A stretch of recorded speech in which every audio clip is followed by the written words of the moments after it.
Sarah Martinez had always believed that her first day at Nexus Technologies would be ordinary. Fresh out of college with a computer science degree, she walked through the sleek glass doors of the 50-story building downtown, clutching her new employee badge and trying to calm her nerves. The lobby buzzed with activity as professionals in sharp suits hurried past, their heels clicking against the polished marble floor. The building itself was a marvel of modern architecture. Glass walls stretched from floor to ceiling, offering panoramic views of the city skyline. Chrome fixtures gleamed under LED lighting, and the air carried the faint scent of expensive coffee from the executive cafe on the mezzanine level. Sarah had researched the company extensively before her interview, knowing that Nexus Technologies was one of the leading software development firms in the country, specializing in security systems and artificial intelligence. Her supervisor, David Chen, met her at the reception desk. A man in his early 40s with graying temples and kind eyes behind wire-rimmed glasses, David had the relaxed demeanor of someone who genuinely enjoyed mentoring new employees. He wore a casual button-down shirt and khakis, a stark contrast to the formal attire of the executive Sarah had noticed earlier. "Welcome to the team, Sarah," David said, extending his hand with a warm smile. "Ready for the grand tour?"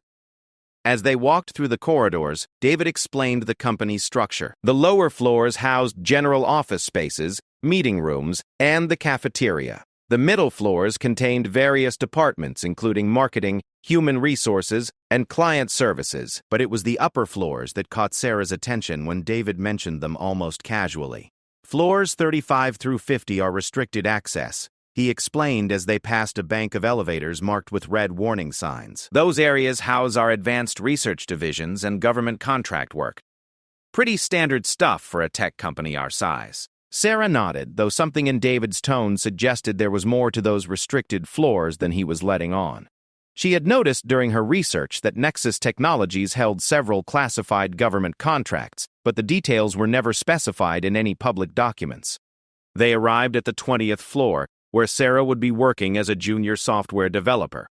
The open-plan office was bright and modern, with clusters of desks arranged around large windows. Employees worked quietly at multiple monitors, lines of code scrolling across their screens. The atmosphere was focused but not tense, with occasional bursts of laughter from collaborative discussions. David led her to a workstation near the window, where a young woman with curly red hair looked up from her computer. "Sarah, meet Jessica Wong, one of our senior developers. She'll be your training partner for the first few weeks." Jessica stood and shook Sarah's hand enthusiastically. "Great to have some fresh talent on the team. I was just working on debugging a security protocol for one of our client systems. Want to see what we're dealing with?" For the next several hours, Jessica walked Sarah through the company's development processes.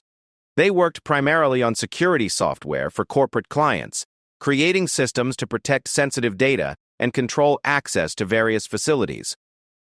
The work was challenging but engaging, exactly what Sarah had hoped for when she applied for the position.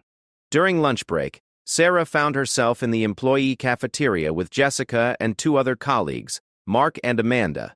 The conversation flowed easily as they discussed everything from weekend plans to the latest developments in artificial intelligence. Sarah felt herself relaxing, grateful for how welcoming her new coworkers had been. "So, what do you think of the place so far?" Mark asked, cutting into his sandwich. "It's impressive," Sarah replied honestly. "Much bigger than I expected. Those restricted floors David mentioned earlier really got my curiosity going." Amanda and Mark exchanged a quick glance that Sarah almost missed. Jessica leaned forward slightly, lowering her voice. "The upper floors are definitely off limits to people at our level. I've been here 3 years and never been above floor 30. Some people say it's just boring government paperwork, but others think there's more interesting stuff going on up there." "Like what?" Sarah asked, intrigued despite herself. "Advanced AI research, maybe some military applications," Mark suggested. "But honestly, nobody really knows for sure. The company keeps those projects completely separate from what we do down here." After lunch, Sarah spent the afternoon learning the company's coding standards and working through practice exercises. The work was engaging enough that she lost track of time, only realizing how late it had gotten when she noticed most of her colleagues beginning to pack up their belongings. "Don't feel like you have to stay late on your first day." Jessica advised, shutting down her computer. "Tomorrow we'll start you on some real project work." Sarah gathered her things and headed toward the elevators with the rest of the departing employees. The building felt different in the evening light, quieter and somehow more mysterious. As they waited for the elevator, she noticed a security guard making his rounds, checking doors and ensuring that restricted areas remained properly secured. The elevator arrived, and Sarah found herself squeezed in with about a dozen other employees heading to the parking garage. As the floors ticked by on the digital display, she found herself staring at the numbers, wondering what secrets lay behind the restricted access panels she had noticed earlier. In the parking garage, Sarah said goodbye to her new colleagues and walked toward her car. The underground structure was dimly lit, with concrete pillars casting long shadows between the rows of vehicles. As she fumbled with her keys, she heard the echo of footsteps somewhere in the distance, reminding her that she wasn't alone in the vast space. Driving home through the city streets, Sarah reflected on her first day. Everything had gone better than she had hoped. Her colleagues seemed friendly and knowledgeable. The work was challenging without being overwhelming, and the company clearly offered opportunities for advancement. Yet something nagged at the back of her mind about those restricted floors and the way her colleagues had reacted when she mentioned them. That evening, Sarah called her best friend from college, Emma, to share the details of her first day. Emma listened enthusiastically as Sarah described the impressive building, her welcoming colleagues, and the interesting projects she would be working on. "It sounds perfect," Emma said, "but I can hear something in your voice. What's bothering you?" Sarah hesitated, feeling slightly foolish for letting her imagination run wild. "It's probably nothing, but there's something mysterious about the upper floors of the building. They're completely restricted, and when I asked about them, my colleagues seemed to know more than they were saying." Emma laughed. "You've been reading too many spy novels. It's probably just boring classified work. Government contracts always come with a lot of secrecy requirements, even when the actual work isn't that exciting." Sarah knew Emma was probably right, but she couldn't shake the feeling that there was more to Nexus Technologies than met the eye. As she prepared for bed, she found herself looking forward to the next day, eager to learn more about her new workplace and perhaps uncover some of the mysteries that seemed to lurk in its upper floors. The next morning arrived gray and drizzly, with heavy clouds hanging low over the city skyline. Sarah arrived at the office early, wanting to make a good impression during her first week. The building seemed different in the morning light, less imposing and more welcoming as employees streamed through the entrance with their coffee cups and newspapers. David met her at her workstation with a stack of documentation and a genuine smile. "Ready to dive into some real work today? Jessica has a project that would be perfect for getting you started." The project involved updating security protocols for a chain of retail stores, ensuring that their point-of-sale systems could resist common hacking attempts while remaining user-friendly for employees. Sarah found herself immediately absorbed in the technical challenges, working alongside Jessica to analyze potential vulnerabilities and design solutions. Around mid-morning, Sarah realized she needed to use the restroom. Jessica pointed her toward a corridor she hadn't explored the previous day, mentioning that the facilities there were newer and less crowded than the main ones near the elevator bank. Walking down the unfamiliar hallway, Sarah passed several conference rooms where meetings were in progress. Through the glass walls, she could see presentations with charts and graphs, though she was too far away to make out any details. The corridor ended at a T-junction, with restrooms to the left and what appeared to be another bank of elevators to the right. Curiosity got the better of her, and Sarah wandered toward the elevators. These were different from the main ones she had used the previous day, with sleek black panels instead of the standard brushed steel. Next to the elevator doors was a security scanner, the type that required both a key card and a biometric scan to operate. Sarah had seen similar systems in movies and wondered how they actually worked. The scanner had a flat glass surface about the size of a tablet, with soft blue lighting around the edges. A small placard next to it read, "Authorized personnel only, floors 3550. Without really thinking about what she was doing, Sarah placed her hand on the scanner surface, curious to see what would happen. Nothing occurred for a moment, and she felt slightly disappointed that there wasn't even an error message or warning sound. Then, acting on pure impulse and feeling a bit silly, Sarah raised her hand and brought it down firmly on the scanner surface in a mock dramatic gesture, the way someone might slam their hand on a desk to make a point. She had intended it as a joke, a moment of playful rebellion against the serious corporate atmosphere. The scanner immediately flashed bright green. Sarah stepped back in surprise as the elevator doors slid open with a soft whoosh. But that wasn't all. From somewhere deeper in the building came the unmistakable sound of multiple doors opening simultaneously, a series of mechanical clicks and whirs that seemed to echo through the walls themselves. Her heart began to race as she realized that something significant had just happened. The jokester with her hand had somehow activated not just the restricted elevator, but apparently triggered the opening of multiple secured areas throughout the building. Sarah stood frozen in front of the open elevator, her mind racing as she tried to understand what had just occurred. The sound of hurried footsteps echoed from the main corridor, growing louder as they approached her location. Sarah's instinct was to run, but she found herself rooted in place, staring at the elevator's illuminated interior and trying to process the implications of what she had accidentally triggered. The footsteps stopped just around the corner, and Sarah heard the crackle of a radio transmission. Security to command. We have multiple breaches on the restricted floors. All doors have been activated simultaneously, requesting immediate lockdown protocols. Sarah's blood ran cold as she realized the magnitude of what she had inadvertently caused. Whatever security system she had triggered, it had clearly compromised multiple areas that were meant to remain sealed.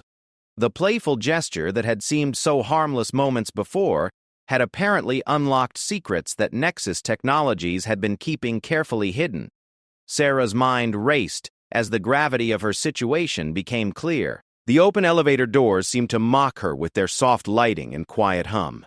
She could hear more voices now, urgent whispers, and the static of multiple radio communications converging on her location. Every instinct screamed at her to run, but where could she go? The building's security systems would track her movements, and her employee badge would lead them directly to her. Taking a deep breath to steady her nerves, Sarah made a decision that would change everything. Instead of fleeing, she stepped into the elevator. If she was going to face the consequences of her actions, she might as well understand what she had inadvertently exposed. The elevator panel showed floors 35 through 50, each button glowing softly in the subdued interior lighting. Almost without conscious thought, Sarah pressed the button for floor 35. The elevator began its smooth ascent, and she watched the numbers climb past the familiar territory of her workplace into the unknown regions of the building. Her reflection stared back at her from the polished walls, showing a young woman with wide eyes and slightly disheveled dark hair, looking far less confident than she felt. The elevator stopped with barely a whisper of sound, and the doors opened to reveal a corridor unlike anything Sarah had seen in the lower floors. Gone were the bright open spaces and glass walls of the main offices. Instead, she found herself looking down a dimly lit hallway with concrete walls and heavy metal doors spaced at regular intervals. Emergency lighting cast an eerie red glow along the ceiling, and the air carried a faint antiseptic smell that reminded her of a hospital. Sarah stepped out of the elevator cautiously, her footsteps echoing in the enclosed space. The first door she encountered was marked simply with the number 35A and featured another biometric scanner. To her amazement, this scanner also showed green when she approached it, and the heavy door swung open with a pneumatic hiss. Inside was a laboratory that looked like something from a science fiction movie. Rows of computer servers hummed quietly along one wall, their blue LED lights blinking in synchronized patterns. Multiple workstations featured equipment Sarah didn't recognize, with complex displays showing scrolling data that meant nothing to her. But what caught her attention most were the large glass containers along the far wall, each filled with a glowing blue liquid and connected to monitoring equipment by numerous cables. Moving closer, Sarah could see that the containers held what appeared to be organic tissue samples suspended in the mysterious fluid. Charts and graphs on nearby monitors showed vital signs and growth patterns that suggested these were not simple biological specimens, but something far more complex. The implications sent a chill down her spine as she began to understand that Nexus Technologies was involved in research that went far beyond software development. A sound from the corridor made Sarah freeze. Footsteps were approaching, accompanied by the jingle of keys and the crackle of radio communications. She quickly moved away from the glass containers and positioned herself near the door, trying to look as innocent as possible while her mind raced with questions about what she had discovered. Two security guards appeared in the doorway, their faces showing a mixture of confusion and concern. The older guard, a heavy-set man with graying hair, spoke into his radio while keeping his eyes on Sarah. "Command, we've located the individual responsible for the security breach. She's in Laboratory 35A. Ma'am, I need you to step away from the equipment and come with us immediately," the younger guard said, his voice firm but not unkind. Sarah noticed that both men seemed more puzzled than angry, as if they couldn't quite understand how she had gained access to areas that should have been impossible for her to reach. As they escorted her back to the elevator, Sarah caught glimpses through the open doors of other laboratories and facilities. Room 35B contained what appeared to be a small manufacturing facility with robotic arms assembling components she couldn't identify. Room 35C housed banks of quantum computers, their cooling systems creating a low, constant humming that vibrated through the floor. Each facility represented technology and research that was clearly years ahead of anything she had seen in her computer science courses. The elevator ride down felt interminable. The guards flanked her silently, occasionally speaking in hushed tones into their radios. Sarah tried to process what she had seen, but the implications were overwhelming. Nexus Technologies wasn't just a software company with government contracts. They were apparently involved in cutting-edge research that combined artificial intelligence, biotechnology, and quantum computing in ways that suggested capabilities far beyond anything publicly known. They exited the elevator on floor 25, which Sarah realized she had never seen before. Unlike the open office spaces of floor 20 or the sterile laboratories above, this floor had the feel of a command center. Multiple screens lined the walls, showing security feeds from throughout the building, and several people in business attire worked at computer terminals with intense focus. David Chen was waiting for them, but the relaxed, friendly supervisor from the previous day had been replaced by someone who looked deeply concerned and slightly frightened. His casual clothes had been exchanged for a crisp black suit, and his entire demeanor radiated authority that Sarah hadn't suspected he possessed. "Sarah, we need to talk," David said, his voice carrying none of the warmth from their earlier interactions. "What you've stumbled into is far more serious than you realize." They led her to a conference room with no windows and walls that appeared to be reinforced with some kind of metal mesh.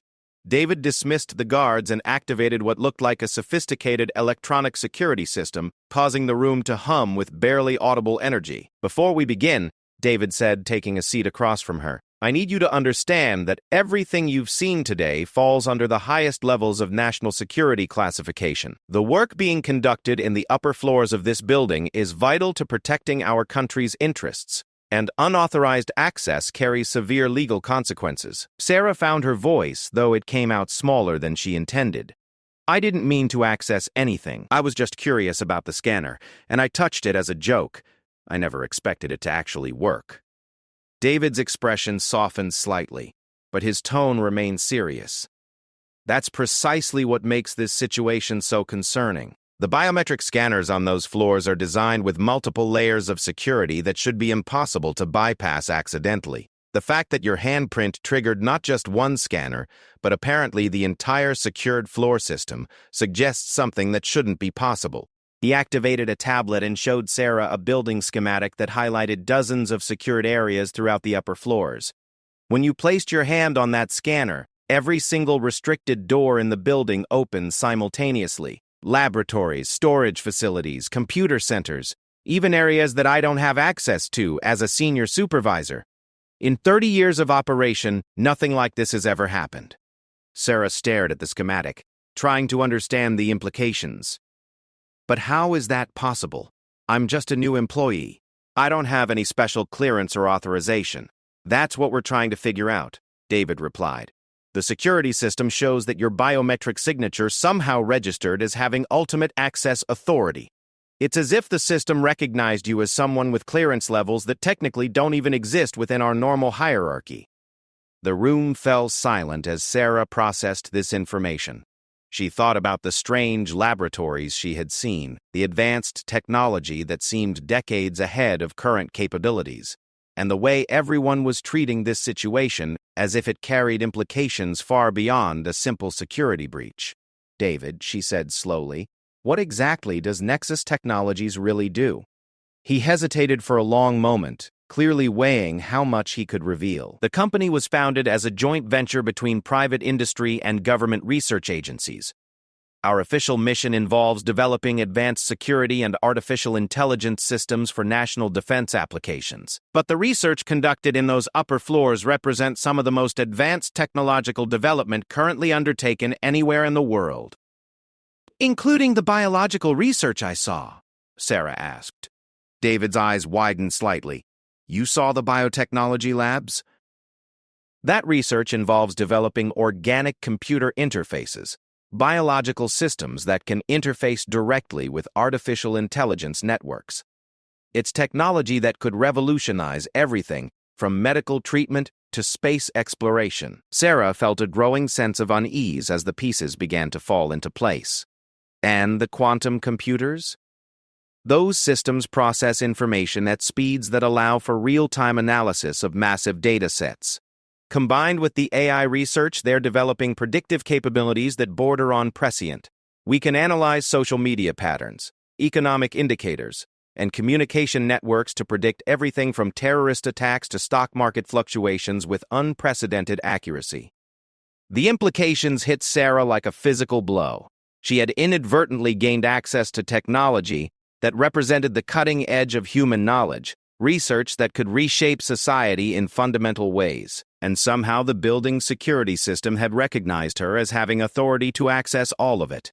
"There's something else," David continued, his voice dropping even lower. "The research conducted here isn't just about developing new technology. Some of the projects involve studying phenomena that don't fit into conventional scientific understanding. We've been investigating reports of individuals who demonstrate unusual abilities, people who seem to interact with technology in ways that shouldn't be possible."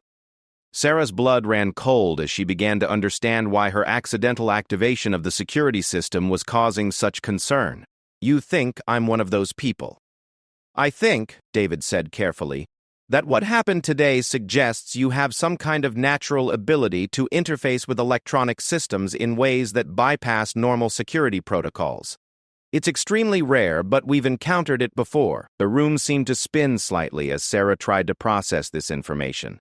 Everything she thought she knew about herself, about her capabilities, about the normal boundaries of what was possible, suddenly seemed uncertain. The casual gesture that had started this entire chain of events now took on implications that extended far beyond a simple security breach. "What happens now?" she asked, surprised by how steady her voice sounded. David activated his tablet again, showing her a document that looked like some kind of contract. "Now we have two choices. We can treat this as a serious security breach, which would involve federal investigators, extensive background checks, and quite possibly criminal charges for unauthorized access to classified materials." He paused, letting the weight of those consequences settle in. "Or we can treat this as a recruitment opportunity. The researchers upstairs have been looking for someone with your apparent abilities. If you're willing to undergo extensive testing and sign some very comprehensive non-disclosure agreements, there might be a place for you in research that goes far beyond anything you imagined when you applied for a simple programming job." Sarah stared at the contract, trying to understand how her life had changed so dramatically in the space of a few hours. This morning, she had been a nervous new employee hoping to make a good impression. Now she was apparently facing a choice between prison and becoming part of research that operated at the very edges of known science. The decision she made in the next few moments would determine not just her immediate future, but potentially the course of her entire life. Sarah stared at the contract for what felt like hours, though the clock on the conference room wall showed only minutes passing. The legal language was dense and intimidating, filled with phrases about national security, classified research protocols, and consequences for disclosure that included not just prison time, but complete isolation from the outside world. Yet beneath the threatening legal terminology, she sensed an opportunity that most people could never imagine. "I need to understand something first," Sarah said, looking up from the documents. "You mentioned that you've encountered people like me before. What happened to them?" David's expression grew thoughtful, and he seemed to be weighing how much information he could safely share. There have been 3 individuals in the past decade who demonstrated similar abilities to interface with electronic systems in unusual ways. 2 of them chose to join our research program and have made contributions that advanced our understanding of human-machine interaction by decades. They're living comfortable lives, working on projects that will benefit humanity in ways most people can't imagine. And the 3rd person? She chose to return to her normal life after we administered memory suppression therapy to ensure she couldn't compromise our security. As far as we know, she's living happily, though she has no recollection of what she experienced here. That option is still available to you if you prefer. Sarah felt a chill at the casual way David mentioned memory suppression therapy, as if erasing someone's experiences was a routine medical procedure. The implications of what she was dealing with became even more serious. These people had the capability to alter human consciousness itself, technology that represented power beyond anything she had previously imagined. "Before I decide anything," she said slowly, "I want to understand what I actually did. You said the security system recognized me as having ultimate access authority. How is that possible when I've never been here before yesterday?" David activated his tablet and pulled up what appeared to be a complex diagnostic report, filled with biometric data and security logs. That's the most intriguing aspect of this entire situation. Our preliminary analysis suggests that your biometric signature matches patterns we've only seen in individuals who have been exposed to specific types of electromagnetic radiation over extended periods. He rotated the tablet so Sarah could see a graph showing wavelength patterns and frequency measurements that meant nothing to her. The technology we develop here sometimes produces unusual side effects in people who work with it closely. Over time, their nervous systems adapt to interface more effectively with electronic systems. It's as if exposure to our advanced computers and biotechnology creates a form of enhanced human capability. "But I've never worked with technology like that," Sarah protested. "I just graduated from a normal computer science program. I've never been exposed to anything more advanced than standard university equipment." "That's what makes your case so fascinating," David replied. "Either you've been exposed to technology similar to ours without knowing it, or you represent a natural variation in human capability that we didn't know was possible. Both possibilities have profound implications for our research." Sarah thought about her childhood and education, trying to remember anything that might explain her apparent ability to interact with advanced security systems. Her family had been thoroughly ordinary, her father working as an accountant and her mother as a high school teacher. Her computer science education had been good but conventional, focusing on standard programming languages and software development techniques.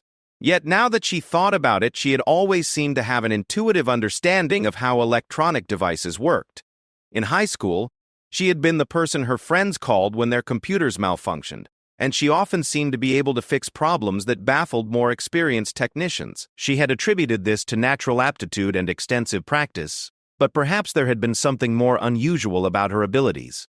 "I want to see more," Sarah said suddenly. "Before I sign anything or agree to memory suppression, I want to understand what I'm really dealing with. If I have some kind of unusual ability, I need to know what it is and what it means." David considered her request for several moments. "That's highly irregular. Normally, we conduct extensive psychological evaluation and background investigation before allowing anyone access to our advanced research areas. However, given the extraordinary circumstances of your initial access, I think we can make an exception." He stood and moved to the door, speaking briefly into his radio.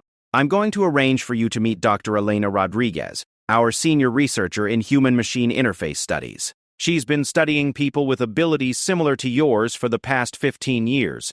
But understand that once you learn more about our research, returning to your normal life becomes much more complicated." They left the conference room and returned to the restricted elevator.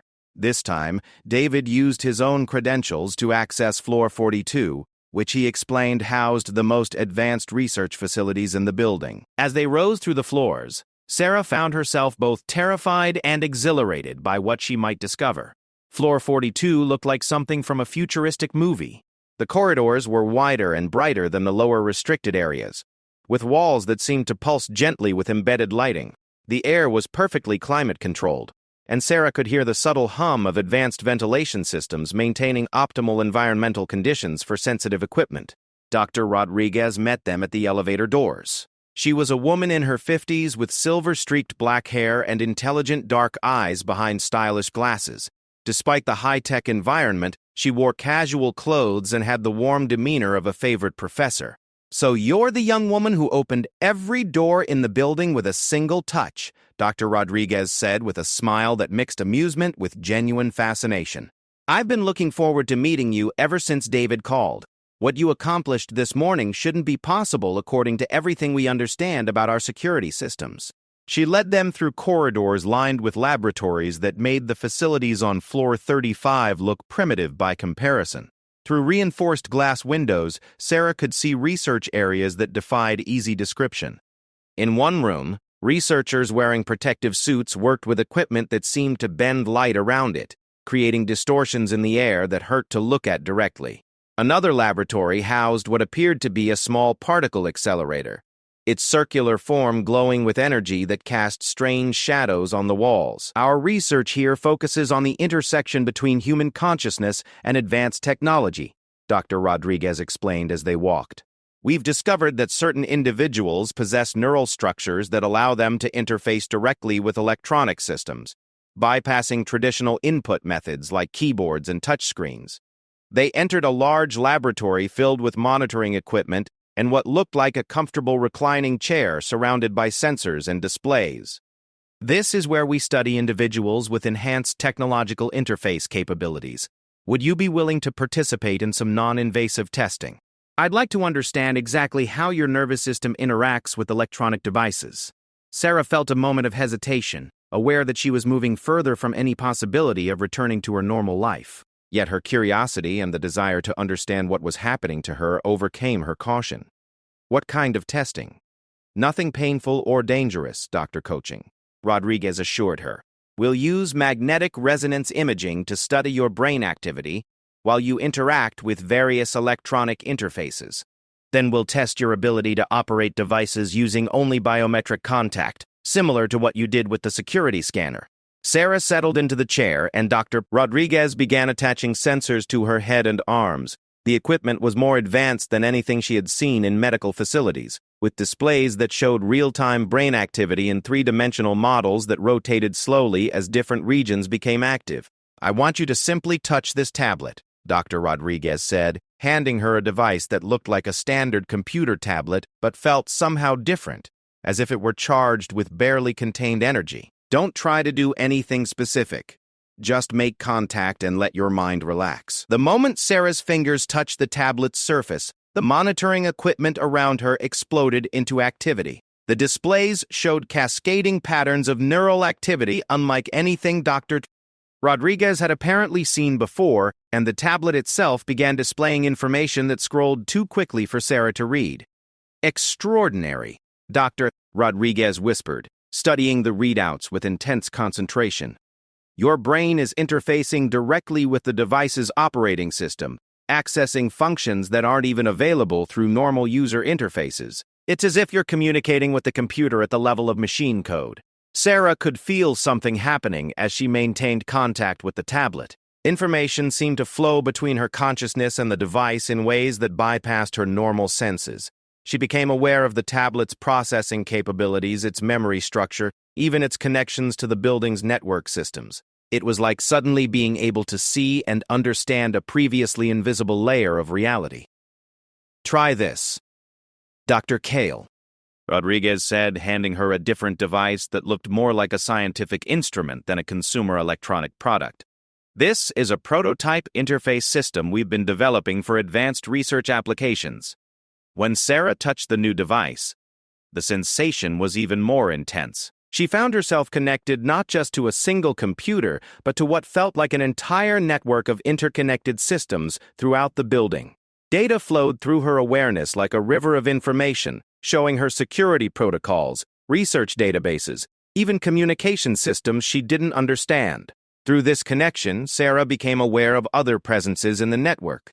There were artificial intelligence systems monitoring building operations, but there was something else as well. She sensed what felt like human consciousness somehow integrated into the electronic systems, awareness that existed partially in biological form and partially in digital space. Dr. Rodriguez, Sarah said, her voice sounding strangely distant even to herself. "There are people in your computer systems. I can sense them." Dr. Rodriguez exchanged a meaningful look with David, and Sarah realized she had discovered something they hadn't expected her to find. "Sarah, I need you to disconnect from the device now. What you're sensing involves research that requires additional security clearance to discuss." But Sarah found herself reluctant to break the connection. The network interface felt natural and exhilarating, like discovering a sense she had never known she possessed. Through the connected systems, she could perceive the entire building as a living entity, with data flowing through its electronic nervous system like thoughts through a brain. "There's someone trying to communicate with me," Sarah said, her awareness expanding through the network connections. Someone who's been waiting for a long time to find another person who could access these systems directly. The monitoring equipment around her began displaying warning signals, and Dr. Rodriguez moved quickly to disconnect the prototype interface device from Sarah's hands. The moment the connection was broken, Sarah felt a sense of loss that was almost physical, like suddenly losing her vision or hearing. "What just happened?" Sarah asked, though part of her already understood the implications of what she had experienced. "You interfaced directly with our quantum computer network," Dr. Rodriguez explained, her voice mixing excitement with concern. "But more than that, you made contact with Dr. Marcus Webb, one of our researchers who volunteered for an experimental consciousness transfer procedure 2 years ago." Sarah felt the room spinning around her as she processed this information. "You transferred someone's consciousness into your computer systems?" "Dr. Webb was dying from an inoperable brain tumor," David explained. "He volunteered for an experimental procedure that allowed us to upload his consciousness into our quantum network while preserving his knowledge and personality.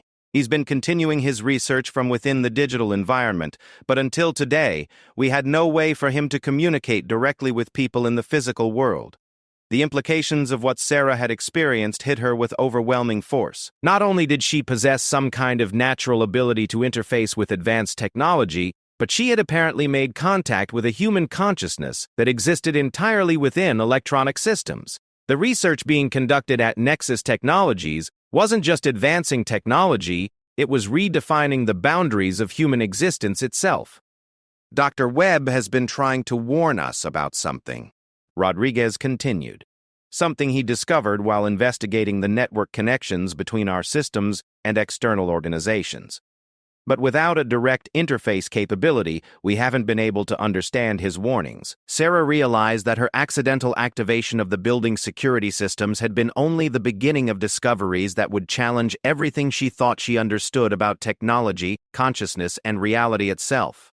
Sarah spent the next 3 hours in what Dr. Rodriguez called a controlled interface session, carefully reconnecting with the quantum network under close supervision.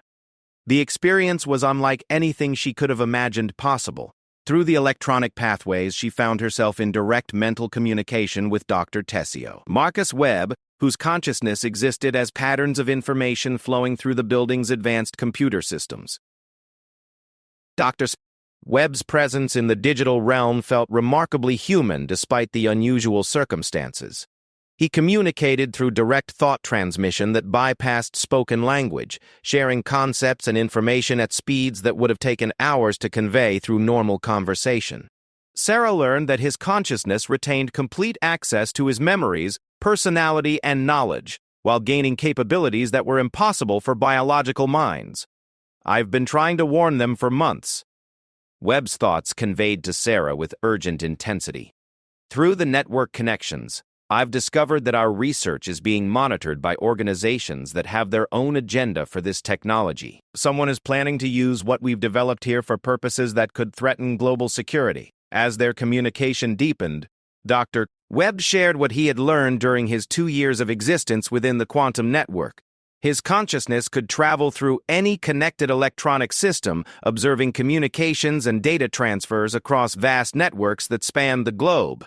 What he had discovered painted a picture of competing interests far more complex than Sarah had imagined. "There are at least 3 foreign intelligence agencies that have infiltrated our communication systems," Dr. Webb explained. "They've been stealing research data about the consciousness transfer technology and the human interface capabilities you possess. But more concerning is what I've learned about a private organization called the Prometheus Group. Through the network interface, Dr. Webb shared digital files that revealed the Prometheus Group as a consortium of wealthy individuals and corporations who believed that consciousness transfer technology represented the key to achieving practical immortality. They had been funding parallel research at facilities around the world, attempting to develop the capability to transfer their own consciousness into digital systems that would allow them to exist indefinitely. The problem, Dr. Webb continued, is that they don't understand the risks involved. Consciousness transfer isn't just about preserving memory and personality. It requires specific types of quantum computers to maintain the coherence of thought patterns, and the process creates vulnerabilities that could be exploited by hostile artificial intelligence systems. Sarah felt a growing sense of dread as she absorbed this information. Through her connection to the network, she could sense the presence of monitoring systems that didn't belong to Nexus Technologies. Digital entities moved through the connected systems like predators stalking their prey, gathering intelligence and preparing for something that felt ominous and immediate. Dr. Webb, Sarah communicated. What exactly are they planning to do? Tomorrow night, the Prometheus Group is planning to conduct a massive data extraction operation. Dr. Webb revealed. They've developed quantum hacking techniques that will allow them to steal not just our research data, but potentially capture copies of my consciousness and any other transferred minds they can locate. They want to study us like laboratory specimens. The implications were staggering. If the Prometheus Group succeeded in their operation, they would gain access to consciousness transfer technology without understanding the ethical implications or safety protocols that Nexus Technologies had developed through years of careful research. Worse yet, they would have access to Dr. Webb himself, a human consciousness that could be copied, studied, or potentially enslaved within digital systems. Dr. Rodriguez, who had been monitoring Sarah's vital signs throughout the interface session, noticed the dramatic changes in her brain activity patterns. Sarah, your neural activity is spiking beyond safe parameters. I need you to disconnect from the network. But Sarah realized that disconnecting now might be their only chance to prevent the Prometheus Group's operation. Through her interface capability, she could access security systems and communication networks in ways that conventional cybersecurity couldn't match. Dr. Rodriguez, Dr. Kepsick. Webb has discovered a threat to this facility and possibly to national security. I need to stay connected long enough to help him implement countermeasures. Working together through the quantum network, Sarah and Dr. Webb began implementing security protocols that would protect the research facility from the planned extraction operation. Sarah's unique ability to interface directly with electronic systems allowed her to modify security programs in real time, creating adaptive defenses that could respond to attack patterns faster than conventional software. Dr. Webb guided her through the process of setting up what he called consciousness firewalls, protective systems specifically designed to prevent unauthorized access to transferred minds within the network. These defenses operated at quantum levels that were impossible for traditional hacking techniques to penetrate, creating secure spaces where digital consciousness could exist without fear of capture or exploitation. As they worked, Sarah became aware of probing attacks already beginning against the facility's outer network defenses. The Prometheus Group was apparently conducting preliminary reconnaissance, testing for vulnerabilities that their main operation would exploit the following evening. Through the interface, Sarah could sense the digital tools being used against them, sophisticated programs that seemed to operate with intelligence that bordered on artificial consciousness. They're not just using conventional hacking techniques, Dr. Webb warned. Some of these attack programs seem to have characteristics of artificial intelligence that's been enhanced through consciousness transfer technology. The Prometheus Group may have already succeeded in creating hybrid digital entities that combine artificial intelligence with captured human consciousness. The realization that they were facing opponents who had weaponized consciousness transfer technology added a new dimension of urgency to their defensive preparations. Sarah found herself operating at levels of mental activity that pushed the boundaries of what her biological brain could sustain, while Dr. Webb's digital consciousness provided computational support that amplified her capabilities far beyond normal human limits. Through their combined efforts, they established a security network that could adapt and respond to attacks in real time. Sarah's interface ability allowed her to modify the defenses instantaneously based on changing threat patterns, while Dr. Webb's presence throughout the quantum network provided early warning of any intrusion attempts. By the time Dr. Rodriguez finally insisted that Sarah disconnect from the interface, they had created what amounted to a digital fortress around the facility's most sensitive research. But the effort had pushed Sarah to the limits of her physical endurance, leaving her exhausted and disoriented as she returned to normal consciousness. "What you've accomplished today exceeds anything we thought possible," Dr. Rodriguez said as Sarah recovered from the intensive interface session. "The defensive systems you and Dr. Webb created represent a new generation of cybersecurity that combines human intuition with quantum computing power." David, who had been coordinating with security teams throughout the building, provided updates on the external threat assessment. "Intelligence agencies have confirmed unusual activity from organizations matching the Prometheus Group's profile. Your warning about tomorrow night's operation appears to be accurate." Sarah realized that her accidental activation of the building's security systems had led to discoveries that went far beyond personal career decisions. She had become involved in protecting research that could determine the future of human consciousness and the relationship between biological and digital existence. "There's something else," Sarah said, sharing the most disturbing discovery from her time in the network. "Webb isn't the only consciousness that's been transferred into digital systems. Through the quantum connections, I sensed other minds that seemed to be trapped or imprisoned within networks controlled by unknown organizations." The implications were sobering.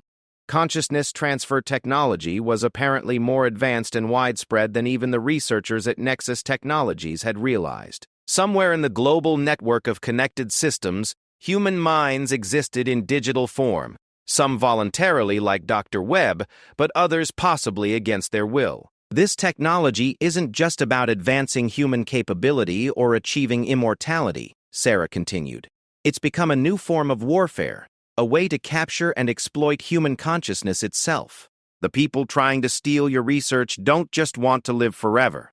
They want to control the minds of others." Dr. Rodriguez and David exchanged looks that suggested Sarah had identified implications they had been trying to avoid confronting. The research that had begun as an attempt to preserve human consciousness in digital form had apparently evolved into something that could fundamentally alter the balance of power in the world. As evening approached, Sarah faced a decision that would determine not just her own future, but potentially the fate of human consciousness in an increasingly digital world. She could accept memory suppression and return to her normal life, leaving others to handle the threats she had discovered. Or she could embrace her unique abilities and join a battle that would determine whether consciousness transfer technology would be used to benefit humanity or to enslave it. Looking at the quantum interface device that had opened doorways to reality she had never imagined, Sarah realized that her casual gesture with the security scanner had changed everything. She was no longer just Sarah Martinez, recent college graduate looking for her first job. She had become someone with capabilities that could protect or destroy the boundary between human consciousness and digital existence. The choice she made would determine whether the future held digital liberation or electronic tyranny, whether consciousness transfer technology would expand human potential or become the ultimate tool of control. As she prepared to make her decision, Sarah understood that some doors, once opened, could never be closed again. The next morning would bring the Prometheus Group's attack, and with it, the first battle in a war that most people didn't even know existed. Sarah's unique abilities had made her a crucial weapon in that conflict, but the question remained whether she would choose to wield them in defense of human freedom or find some other path through the digital landscape that was reshaping the nature of existence itself. In the end, the young woman who had jokingly slammed her hand on a security scanner had discovered that some jokes had consequences that extended far beyond anything she could have imagined. Her casual gesture had opened not just secret doors but gateways to futures that would challenge everything humanity thought it knew about consciousness, identity, and the boundaries between biological and digital life.